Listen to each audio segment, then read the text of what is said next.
గత ప్రభుత్వంలో అంటే వైఎస్ఆర్ కాంగ్రెస్ పార్టీ అధికారంలో ఉన్నప్పుడు విశాఖలో వైఎస్ఆర్ కాంగ్రెస్ పార్టీకే చెందినటువంటి ఎంపీ ఎంవీపీ సత్యనారాయణ ఆయన కుటుంబాన్ని అంటే ఆయన భార్య కొడుకు అలానే ఆయన ఆడిటర్ని ఆయన ఇంట్లోనే కిడ్నాప్ చేసి ₹1,00,00,000 వసూలు చేశారు అప్పట్లో దుండగులు. అయితే ఈ కిడ్నాప్ చేసినటువంటి వ్యక్తి పేరు హేమంత్ అని, అతను గతంలో ఎంవీపీకి సన్నిహితుడే అని చెప్పి అప్పట్లో వార్తలు కూడా వచ్చాయి. అయితే ఆ తర్వాత దీని గురించి పెద్దగా ఎవరు పట్టించుకోవాలి.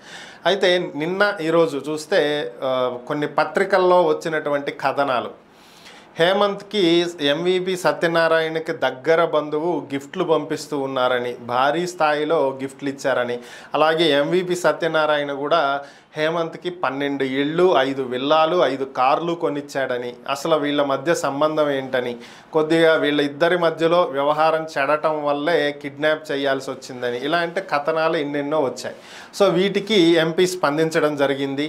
అప్పుడు కిడ్నాప్ చేయబడిన మాట వాస్తవమేనని, ఆ రోజు ఎంత బాధ అనుభవించారో నా కొడుక్కి అలానే నా భార్యకి నా మిత్రుడు ఆడిటర్కి తెలుసు అని చెప్పి ఆయన చెప్పారు. చావు దగ్గర వరకు వీళ్ళు వెళ్ళి వచ్చారని, అయితే అయిపోయిందేదో అయిపోయిందని చెప్పి మేము అప్పుడే దీన్ని వదిలేసామని, కానీ కొన్ని పత్రికలు హేమంత్కి నాకు ఏదో రిలేషన్ ఉన్నట్లు, అలానే నా దగ్గరి బంధువు నా కోడలి తండ్రి బెంగళూరులో ఉంటారు, ఆయన హేమంత్కి గిఫ్ట్లు పంపిస్తున్నారు అంటూ ఆయన్ను కూడా దీంట్లోకి లాగారు.